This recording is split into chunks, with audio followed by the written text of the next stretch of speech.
Hello, everybody.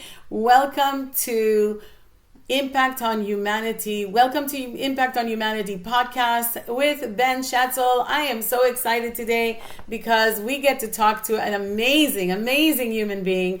He was born in Hawaii and raised as a military brat. Ben Schatzel is a distinguished human behaviorist and disability labor reformist based in Chicago. As a founder and CEO of Stanum Core Solutions, his proprietary Spectrum certified process creates sustainable workforce pathways for neurodivergent adults, witnessing the post-graduation service gap for disabled individuals. Ben pivoted from behavioral therapy to labor reform. His pioneering work earned recognition in USA Today, Fox 32 Chicago, and a 2025 Marquise Who's Who in America Inclusion. Oh, I was a part of that too. Today, he travels globally, helping leaders implement actionable behavior management strategies, authentic and engaging. Ben champions the powerful truth that everyone, regardless of their ability, can achieve extraordinary career success. Welcome to the show, Ben. Thank you so much, Orly. It's great to be here. Awesome. So, how does a neurodiverse workplace impact efficiency? Actually, I'm going to start with even a more basic, Uh, uh, a basic question of what is neurodiverse for those of yeah, us that don't know what that is. Yes. perfect. No, I'm glad we're starting a little bit smaller because this is important. So, I work with companies to help them engage a neurodiverse workforce population. And what that means is, I work specifically with a lot of neurodivergent job seekers, individuals with autism or maybe ADD, ADHD, OCD. It could present in a number of different ways, but all of these individuals have some form of neurodivergence. And so, really, I'm working with companies to build some accessibility and some universal job and hiring processes so that we can engage with neurodivergent talent. But that's a little bit different than neurodiversity. So, when I'm talking about neurodiversity, really, I'm talking about that neurodivergent population, but I'm also talking about the neurotypical population. And we're working to really integrate those so that employers can tap into a wide variety of candidates, regardless of their neurotype. That's awesome. So, what are some benefits to your clients? Do your clients enjoy? Like, what is it that they enjoy most? Sure. Yeah. So when I'm thinking about my clients, I'm really talking about the businesses that I work with directly. And I think that there's a number of really key benefits for these employers. And first and foremost, it starts with accessing a highly underrepresented talent population. Right. So I'll back up a little bit and say that when thinking about autism specifically, it's about 85% of autistic job seekers are either unemployed or underemployed. Wow. So that's a pretty staggering figure. Sure. Um, and, for a lot of employers out there, certainly the companies that I work with, specifically in the manufacturing space, Mm, workforce is a huge challenge. It's sure. really difficult to find people who are loyal and productive and reliable.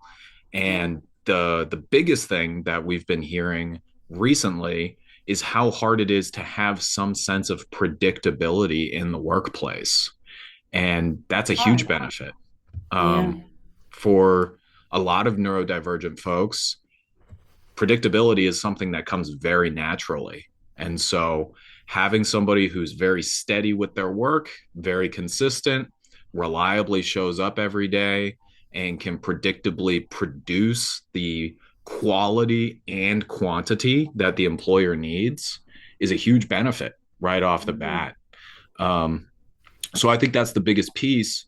The other benefits that I would point to are the ways that it increases efficiency in the workplace. So I think that was the question that um, we kind of mentioned initially, Right. but where that efficiency comes from is really diving into the job process. So when I'm working with a company, I want to understand all of the details of that position before we start to match any candidates to that role. I Right. want to understand, what is the manager looking for? What are the Right. expectations here? Right. What does the day-to-day job process look like? Sure. Maybe what do things look like if things don't go according to plan? If Right. there's a change in production, or a change in scheduling, or a change in leadership, do we Yes. have a strategy in place of how we're going to, manage the second and third degree orders of that?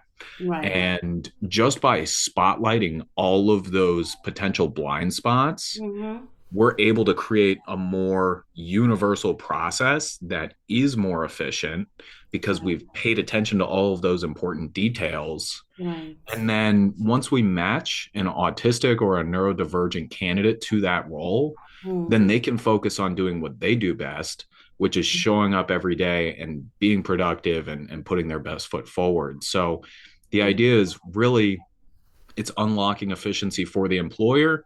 It's providing a competitive job opportunity for somebody who maybe is not being given the fair and appropriate job opportunities that they're qualified for. Right. And everybody wins, right? Sure.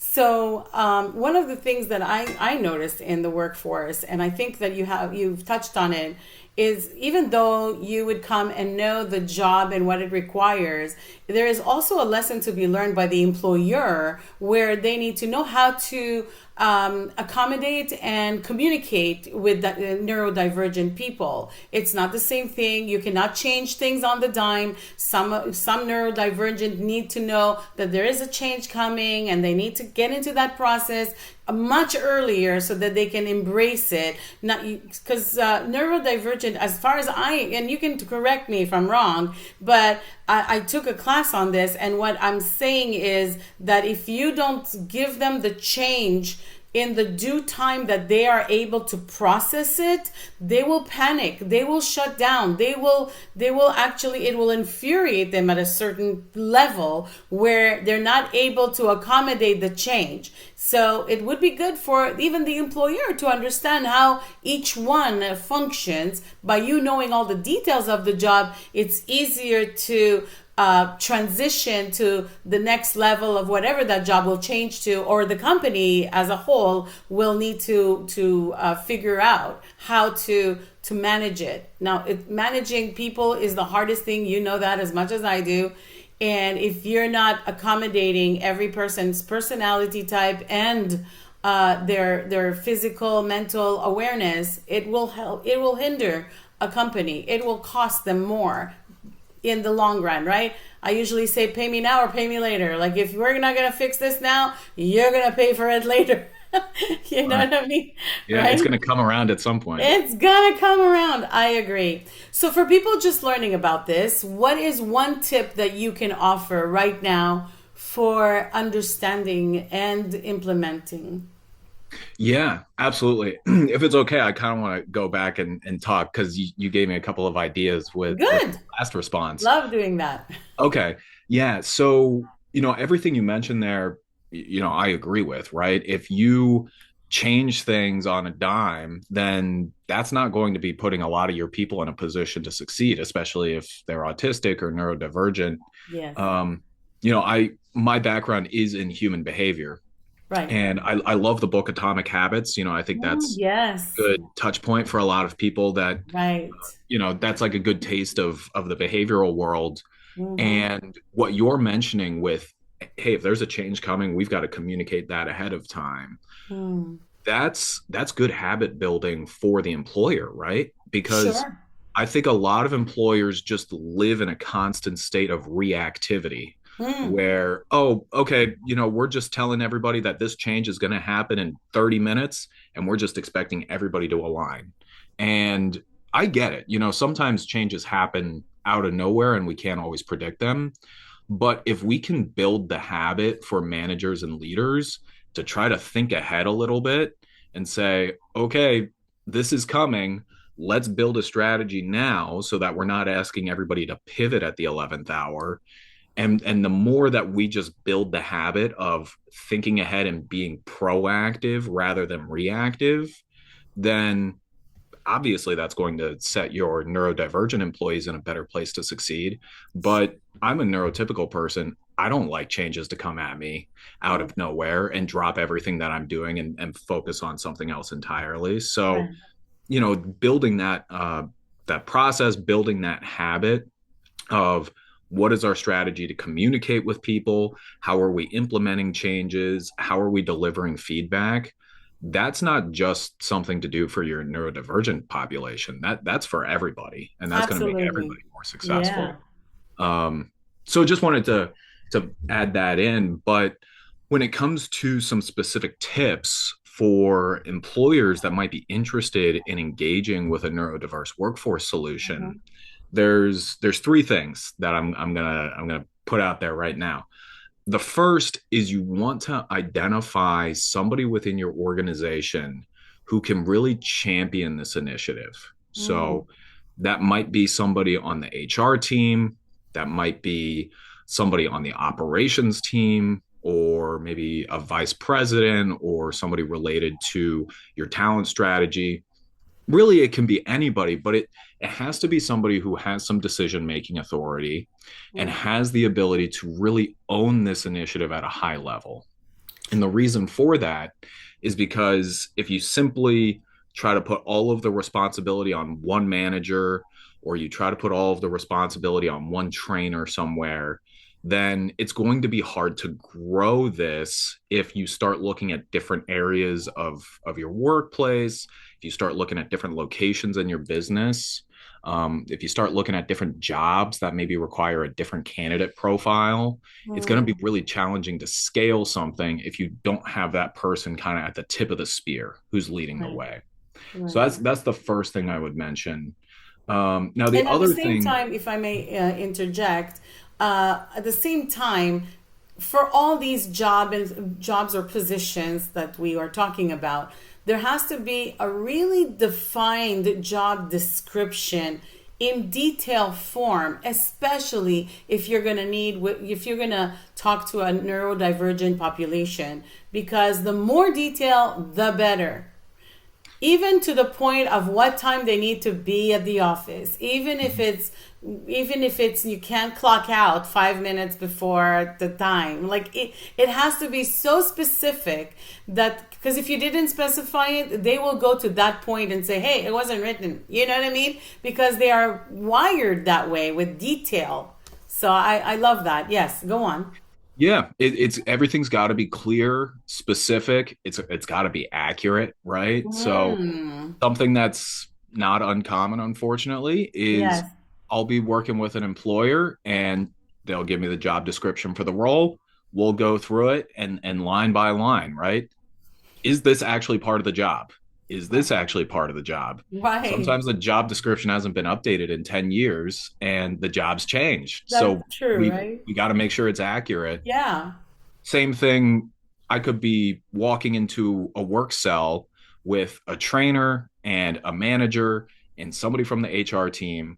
And I could say, hey, what is the process if this happens? And get three different answers.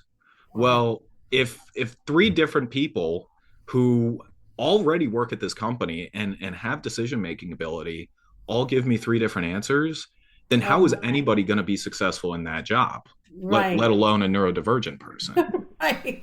So, Totally. What an amazing thought process for you to bring that to the leaders of these companies, which brings me to this point now where I want to ask you a completely off the cuff question. How does this impact humanity?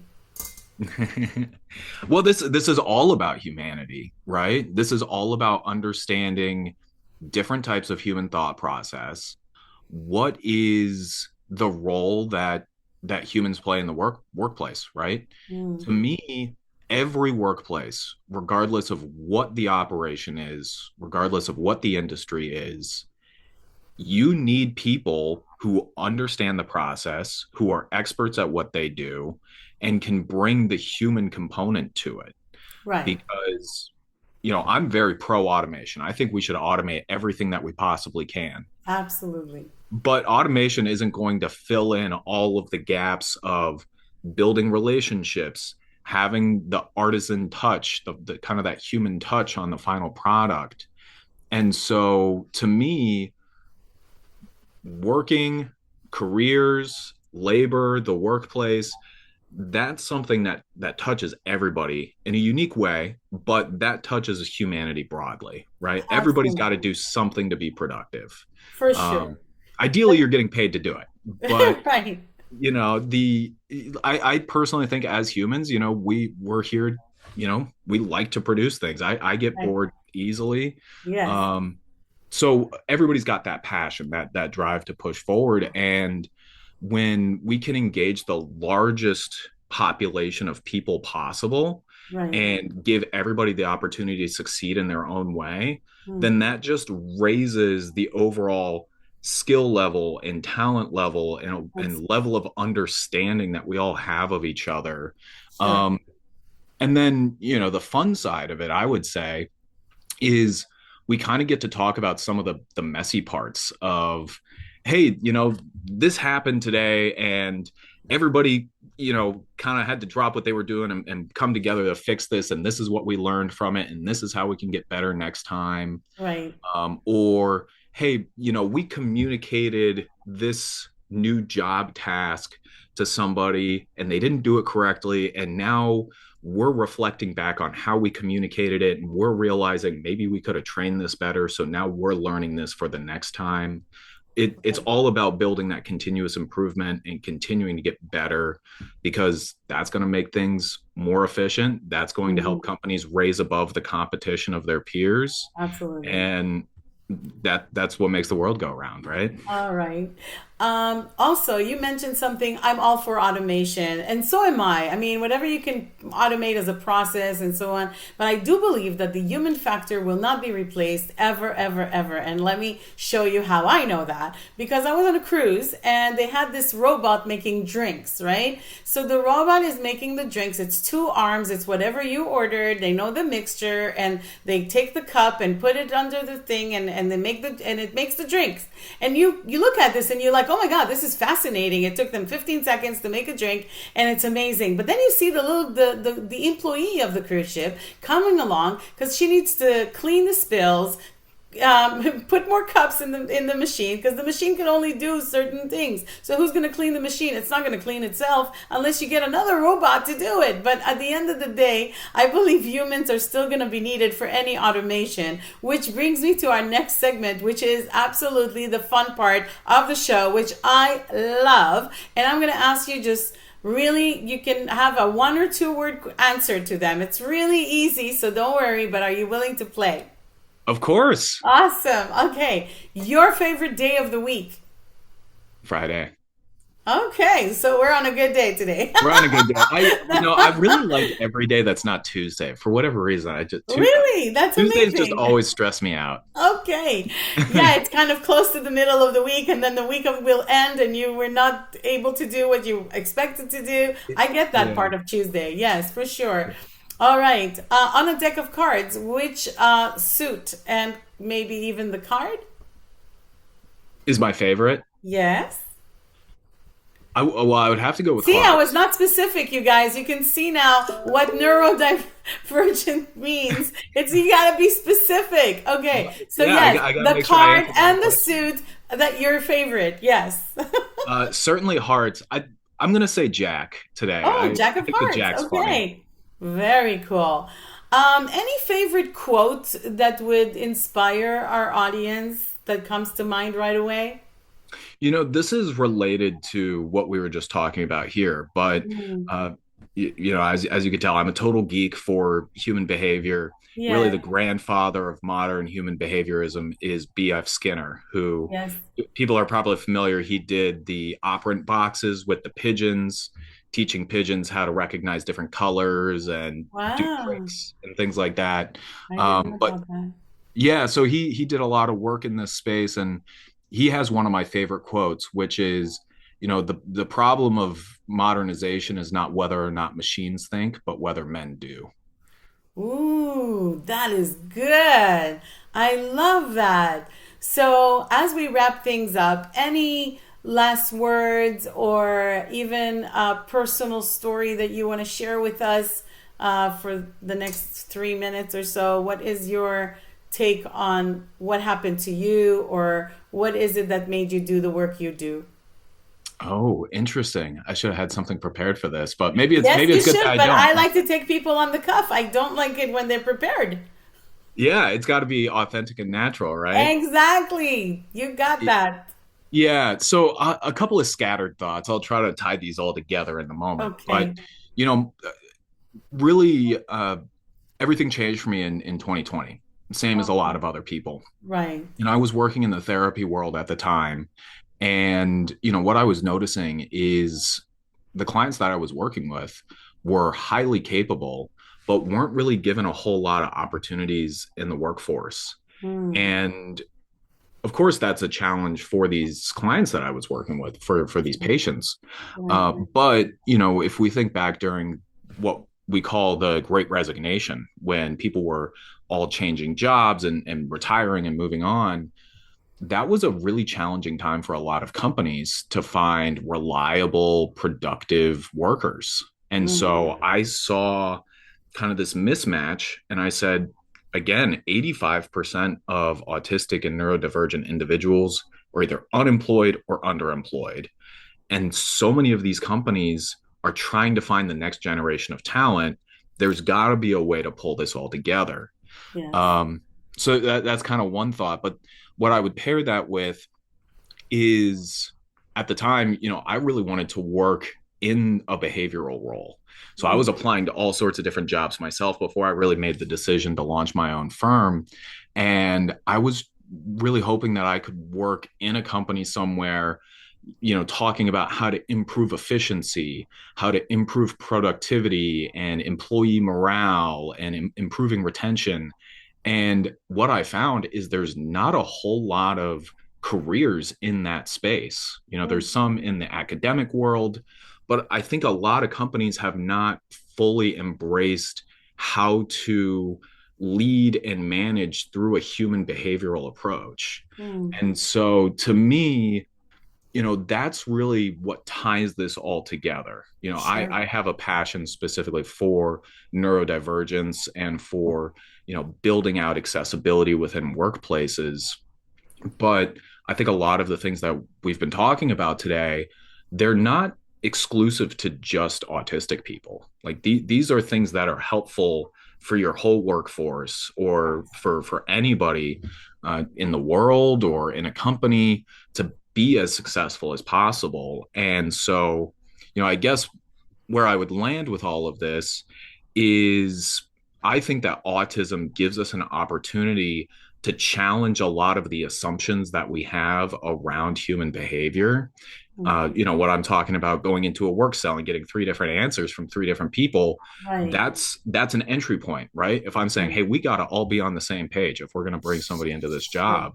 Mm. But that's essentially a behavioral intervention Yes. with that human touch. Right. But I'm not coming Absolutely. in and saying, hey, let's behaviorally engineer your workplace. Nobody's going to do Right. that, right? Nobody's going to do that. It doesn't even make Fair sense. enough. So my final point on all of this is, I think a lot of times we think of workforce and culture as these individual kind of pillars of a company, but it Mm. all comes together, and it's tied together by the people who work there.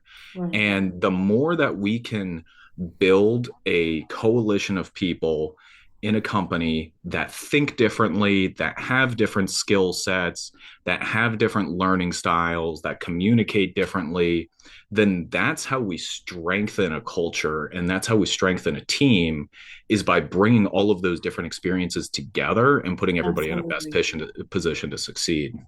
Absolutely. And thank you so much, Ben, for coming on the show today. If you guys want to know more and want to talk to Ben, we're going to ask him to share his information with us to give it to you. We'll make sure that you look underneath this program so that you can see the script as well as everything we talked about. You can also contact Ben directly. And if you see the QR codes behind me, you can also be a guest on the Impact on Humanity show, as well as you can list your podcast on our podcasters list, which is also amazing and available.